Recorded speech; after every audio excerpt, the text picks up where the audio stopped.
This is Eat, Sleep, Invest, the marketing podcast for real estate investors to get more deals.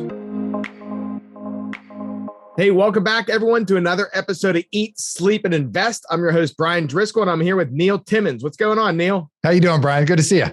Hey, you too.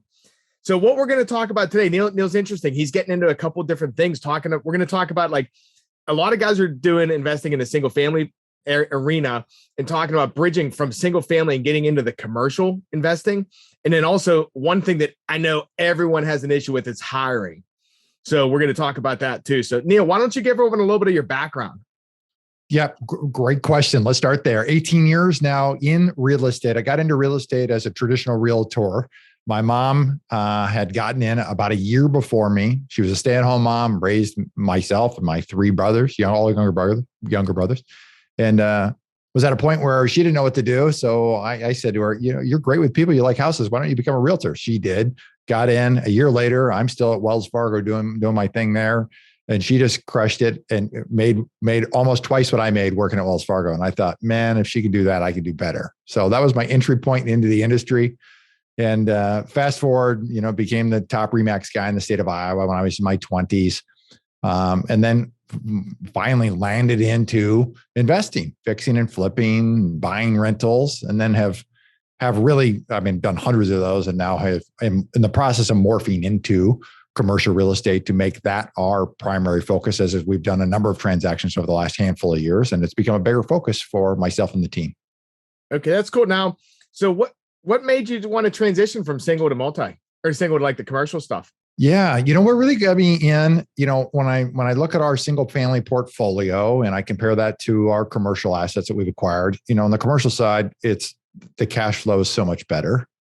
It's more stable. So oftentimes we're getting tenants and longer term tenants than what I'm able to get on the single family side. The management component of it, it's much greater flexibility and freedom from my standpoint, because our commercial side managed from commercial property managers compared to, single family property managers is, like, respectfully, night and day difference. It's just a different breed of folks. Oftentimes they've gone to school, they've been formally trained in property management. And I think that's reflective of the clientele they deal with. They're dealing with business people in many cases. And so it just makes it a little easier. Our ability to scale, what I can do one commercial deal, and maybe that's anywhere from 10 to 40 houses, meaning in size, in cash flow, everything just becomes so much easier to have our focus limited there. And the tax benefits, as a result of the scale, become so much better, so much faster. Yeah, it's funny. I was just talking with Chad about that this last week too, because we do the single family stuff. And I'm like, yeah, it's just bigger numbers, right? It's similar effort. Yeah, correct. No, in many cases, it's actually less effort. Yeah. And that's crazy. Now, on the commercial side too, one thing that's interesting, the value is based a lot on the rent versus single. The rent, I guess, the value is based on the rent, right? Versus single family, the value is based on the market. Yeah, if you think about how, great question. So if you think about how these things get valued, if you think about an appraisal, there's three ways to do an appraisal. And so on the commercial side, it's done from an income approach. Exactly what you just said. It's done based on income, based on the rent, from a profit and loss statement. On the single family side, it's done by a sales comparison approach. Your house is worth what your neighbor's is worth. All right. What did things sell for in the recent past? That's what it's worth. And so there's only so high you can press that. No matter what your income is, it doesn't matter. There's only so high that single family asset's going to trade through a sales comparison approach. Yeah. And that's interesting too, because there's a lot of opportunity there, right?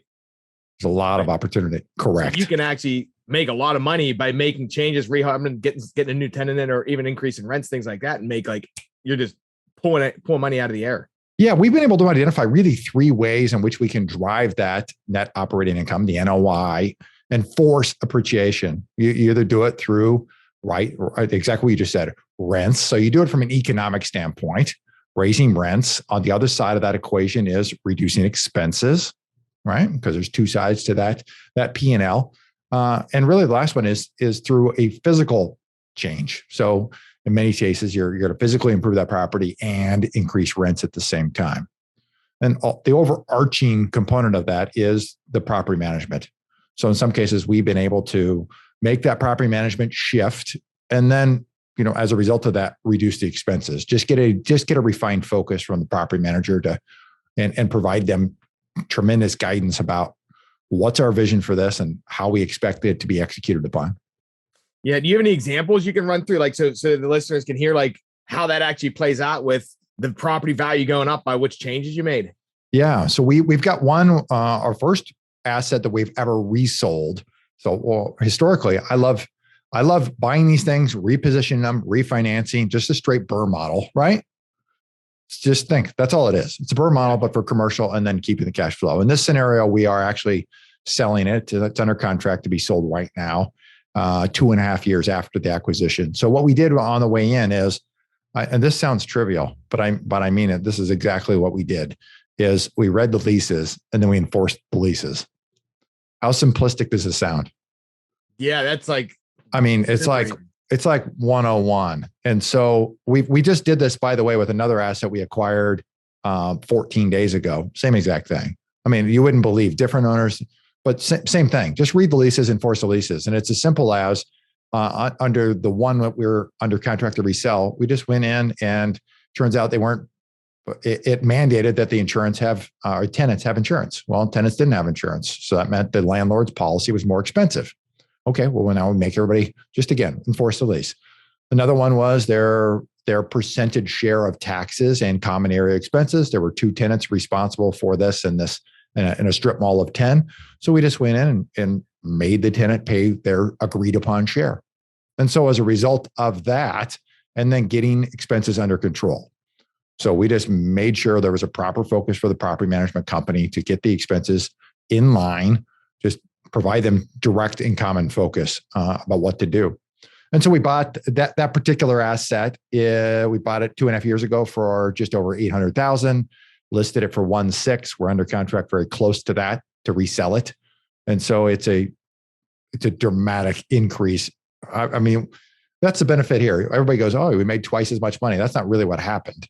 Because if you think from that simple math, yes, but it's because we have leverage on these properties. In this scenario, we had 10% down. So we put just over $85,000 down. So it's about a 9x return on one's cash. Right. And that's huge. Huge. So everyone, what he's saying is the property was worth one price and it doubled. So it looks like you just doubled your money, but really Neil only had 10% in. Right. Like cash out of pocket. Everything else is the bank's money. Correct. Yeah. So that's a really good point. Your leases, you doing triple net leases? On some of them, yes. It just depends on the asset. So the one I just described to you is a retail neighborhood retail strip. It's in a nice area that's being revitalized, but this building's 40 or 50 years old. Right. And so there are 2 main anchor tenants in the strip, Subway's there and Dairy Queen. They're both on triple net. And then there's like mom and pops businesses through the center of this, your hair salon, your dog groomer, that kind of thing. Those are not triple net. Those happen to be just straight gross leases. But we've got other assets that are triple net though. So you're saying anchor places too, like Subway. You're saying anchor, like they're the people that bring everyone to the shopping center. Sure, right. Yeah, they'll shop at the other places also. Right, they're the ones who bring the traffic. Yep. Yeah, that's something that a lot of people wouldn't even think about too when you're getting into commercial, like different things like that, like which tenants are in the buildings is going to determine some of the success also. Yeah, you're totally right about that. Now, this one, we've not re-tenanted anybody. So in 2.5 years, every tenant who was there 2.5 years ago is still there. So they were all there. We knew we had an idea of what we were buying going into this, and we're able to build a plan before we closed through understanding where are we going to make the changes, what changes can we make, and every asset's a little different, and it's fun because you got to be like a private detective trying to figure out this puzzle about how are we going to change anything, or what is it that we're going to change that's really going to move the needle. Yeah, and that's cool too, because you can't do that with singles. It's like you can put extra money into it, put the kitchens and bathrooms in it, it just appraises higher. But yeah, you're talking about holding people accountable for what they agreed. You're not even raising their rent. You're just holding them accountable to what they originally agreed to. Sure. Yeah. In that scenario, absolutely right. Now, the one we just bought 2 weeks ago, same thing. It's a small office building. And one of the leases had not been enforced. It says that the tenant is to pay for the utilities. And it turns out for the last 4 years, the landlord has been paying for the utilities. gas, electric, right? I'm like, well, that's going to change day one. And we went in, notified them day one of the purchase. And 3 days later, they had the utilities in their name. Right. And that's big. That's real money. It's significant. Why $150 a month. When you start adding that up, you're at 12 to 1800 a year, and you put that over a cap rate, meaning the income approach, how these things trade. It's got a multiplier of 12, 13, 14 on top of that. So it's really from a property value standpoint, that little tweak just in one little unit is probably worth $15,000 to $20,000 in property value. So what advice would you have for the seasoned investor, maybe even new, but more the seasoned guy that's investing in single families that wants to make the transition? Like, which mistakes did you see or make that they can try to avoid? And what steps, like what recommendations do you have? Yeah, no, that's a good question. My background is, coming through the brokerage side of things and then into fix and flip. So literally we've done hundreds of fix and flip. We still do them today. So this is a great question, because that is my background, is the fix and flip side. The transition, the ability to be successful at fix and flip, it lines up perfectly with this. And it's because when you go into a fix and flip, you've got to have a vision. This thing's ugly today, and here's what I can make it. And here's my, what's that budget associated with that? And what's it going to be worth in the end? So you've got to be able to live within those confines. The same thing, something very similar exists here, is to have that vision for what do we get to change? And sometimes it's physical, yes. And sometimes it's just simply economic. You just got to rework the property management, focus on expense reduction, because sometimes you're in leases. There's no way that you can push the income any higher. So the biggest difference between the two is that here on the single family side, and this because you live it, right, is that we're seller direct, right? We're buying the deals seller direct. I think I've bought 2 deals off the MLS ever, and the last one was 5 years ago. We are seller direct. On the commercial side, it's really not the case. Now, it's at least agreed upon that over 50% of the transactions are done with a realtor. And the challenge, it's a little challenging to get data on the commercial side because nobody has a master MLS like we do on the residential side. But it's at least agreed upon 50% of the transactions, over 50%, are done with a realtor, commercial broker, and they're done off market. So meaning the realtor has a listing agreement, but that's not going public. And you're not going to find this. You're not going to find the deal online. So it's imperative to identify the space you want to be in, commercial, office, meaning office, industrial, mini storage, whatever specialty you want to be in. And then you need to identify who are the brokers in that space. Then you've got to build relationships with them. That's huge. I've heard that so many times too. You need that relationship, and you want to find the broker. You don't want just an agent. You want the guy that specializes and deals with 60, 70% of the business in your area, and then get on their radar. Yeah. I think it's important to 100% yes. And then I'll take it one step further. Anybody else, that 60, 70%, I'm going to also find out the other people who are doing the 30 or 40, because oftentimes these newer people, younger people, I'm not saying like it's their first week in the business, but I'm saying the people who are not doing the 60 or 70%, they're more open to building relationships, because oftentimes the guy had those relationships have been solidified for a decade. Yeah, that's a good point there too, because anyone getting into it, if you're hitting up the guy that's been doing it for years, he has his guys he's sending stuff to that he knows don't play games. You send him stuff and they buy it, so he might not be wanting to take a risk on someone versus some of the successful guys, but newer. Yeah, that's a really good point. Yep. No, and that has proven. 80+% of our deals have all come from what I just said. Building relationships with realtors, with commercial brokers, and then doing them off-market deals. Are you worried about the liquidity and being able to sell properties? I know the single families, you can toss them up. If you want to liquidate your whole portfolio, they're gone in a week. That's right. Versus on the commercial side, it's not the same, right? Correct. It's not the same at all. And I actually see that as, it has to play into your personal plan. Where are you headed? What do you want to do? I don't have particular interest unless the plan was built that way to exit. And we've never done one that way, I guess.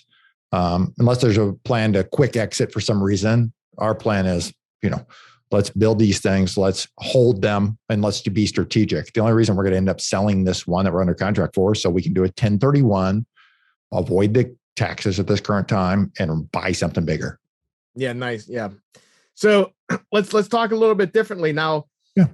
So you wrote a book and you have a lot of experience hiring, right, in working with remote people, people not in the office, things like right. that.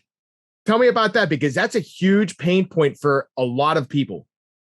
Yeah, you're exactly right. And what the genesis of this was, as I was going through, I was right at the, like just before COVID started, and I was at a point where the business was growing and it was time to hire. So as I get into COVID, and hiring somebody in the office became a challenge, right? Real tough to get somebody to show up when the world shut down. And so had to make a pivot, and then ultimately ended up building out a whole funnel. I don't want to say program, but a complete funnel, complete system internally for how do we hire? How do we hire remotely? And when I say remote, when I'm saying remote, I mean US based remote. I'm not talking about VAs and overseas. Sure. I'm talking about US based remote people who can do any function of the business. So, our top acquisitions guy is remote. I mean, buys single family homes in my backyard, and he's never been here. How's that work? I mean, extraordinarily well. If you're able to if you're able to convey the benefits, and COVID obviously has played into folks being able to do that in a much easier basis. So we've got a number of people who are remote. Half the team's remote, remote US based. And the book goes into how do we generate tons and tons of leads. That's really what they are, right? They're candidates to be able to apply for a job. And last time we hired for acquisitions, I had 4,500 candidates in under 3 days, and we ended up hiring 2 of them. And so I go into that. Let me show you the book. So the title of it's Unicorn Hunting for Real Estate Investment Companies. To me, it doesn't matter if you do single family, if you do commercial, you do anything. If you're in the investment company, you're in the investment real estate space, this is it. And then how to easily attract, screen, and land a unicorn. It's a complete hiring funnel. So how do you bring people in at like mass? Because I think there's quality inside of quantity. And then how do you systematically reduce people down? Because this could be a complete and total time suck. And that's not the goal. Is to strategically bring people through, make them jump through hoops, really, and then reduce this down so that either I or my right-hand gal who does the interviewing only ends up with a handful of candidates than the highest quality, most qualified candidates at the end of the day. So we've maximized the quality of candidate, and we've reduced our time input. There's about 80+% of this can be done by a virtual assistant. So you got somebody on your team who's overseas, or you just have somebody else in your office. 80% of it can be done by somebody else, not you. That's big too. Cause I know even when we were hiring before we'd put place like on the online places, we got bombarded with applications. And what I used to do, I used to schedule every 15 minutes for a whole 8-hour day for like 3 days and do these interviews. And oh man, it sucks. So if you can whittle down all that, because 90% of them aren't what you're looking for anyways. If you can whittle that down and only talk to people qualified, that is humongous. And for your stress, your lifestyle, everything. Correct. What Bryan, would you say it's important to bring in into your business intelligent people? 100%. We test for it. Would you say on the sales side, if you're hiring for acquisitions or dispo, it's important to bring somebody in who can actually sell? 100%. Yeah. We test for it. All those things get done in advance before anybody on my team talks to these people. Yeah. And that's huge. Yeah. I wish I knew about this like 3 years ago. Yeah. Like literally no joke. Chad used to bust my chops all the time. He's like, dude, why are you doing this? I'm like, I don't know any other way. Well, listen, I didn't get it right from the get-go. I'm telling you, I got the worst. I hired probably the worst person on planet Earth. I wrote the story in the book. I mean, I've gone through some awful, terrible, awful hires, and then just had to figure it out, right? Just had to go through and go, how do we, all right, we're making progress here. Now, how do we refine it till the point where it is an absolute system, meaning whether you do it or I do it or anybody does it, if you follow these steps, the outcome is predictable. Yeah. And that's huge. Even more importantly too, with the time you're saving on interviews, like what you're talking about, if you hire that wrong person, especially in sales guys will sell you. Correct. You don't find out for like 3 months. You spend all your time training them. And then you find out 3 months later, you were BS'd. And then you have to start the whole process over again versus just vetting properly. You have a way higher success chance. The cost of a wrong hire in the US is over $15,000. I believe it. Yeah. And it sucks. Like, you train that person. It's like your time's the most important thing you have. You hit it on the head. Past the money, it's your time. Yes. But then in small business, there's only so much emotional currency we have, right? Like at some point, this is like, I mean, it's draining. And when you get, I always say my business, and I talk to my team about this. Listen, we talk when we interview. Listen, this is a small business. There is no place to hide. You're gonna know if it's a great fit. If you're highly accountable, it's one of our core values. So we have to hire to that. You need to be highly accountable when you come here, like accountable to yourself more than you're accountable to me.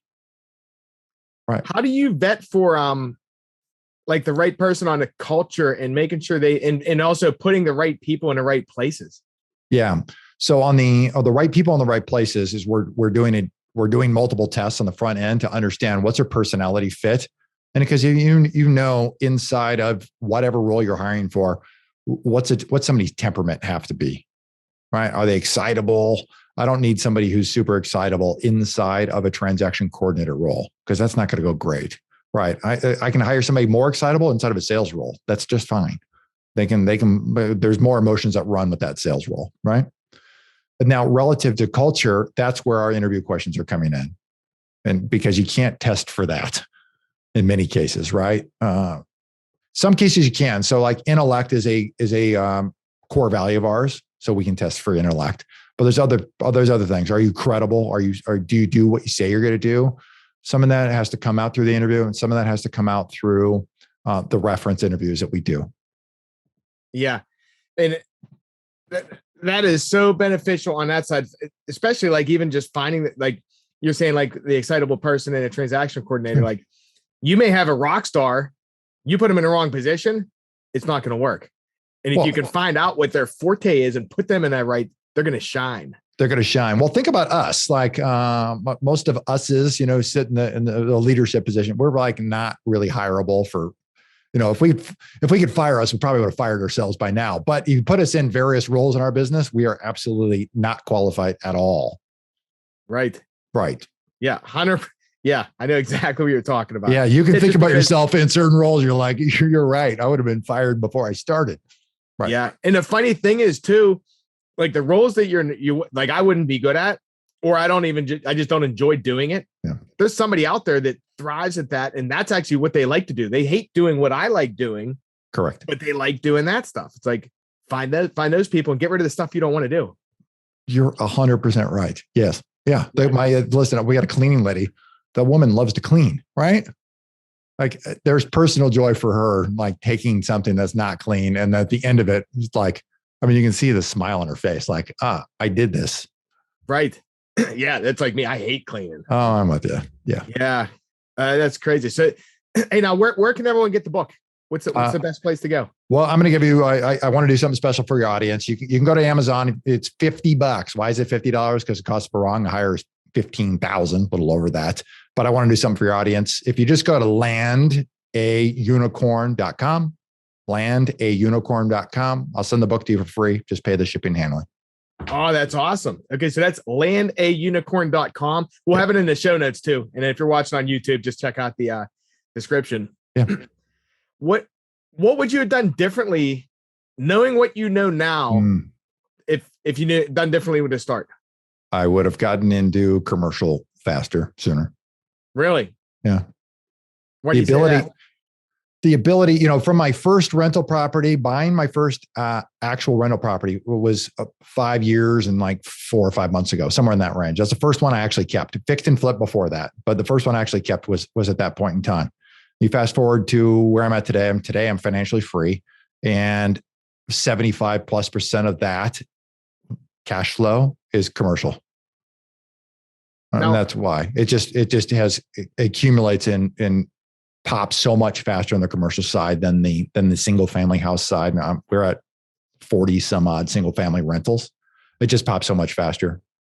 Okay. Now, when you say commercial, like commercial is really broad. Are you doing which types are you doing? Are you doing like the storage units, apartments? What kind of you seeing success with? Yeah. Good question. Office, medical office specifically, retail, industrial. So a warehouse. I'm going through the assets we have. Asset, warehouse, So a handful of warehouses. And then I do have an apartment, eight unit. So it's small.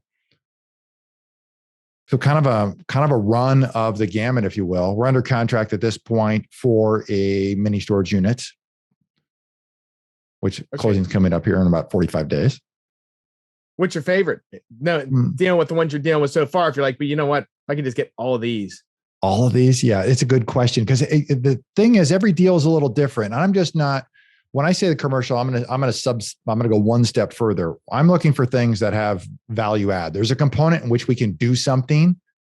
Again, those somethings I covered earlier to change the value of the property.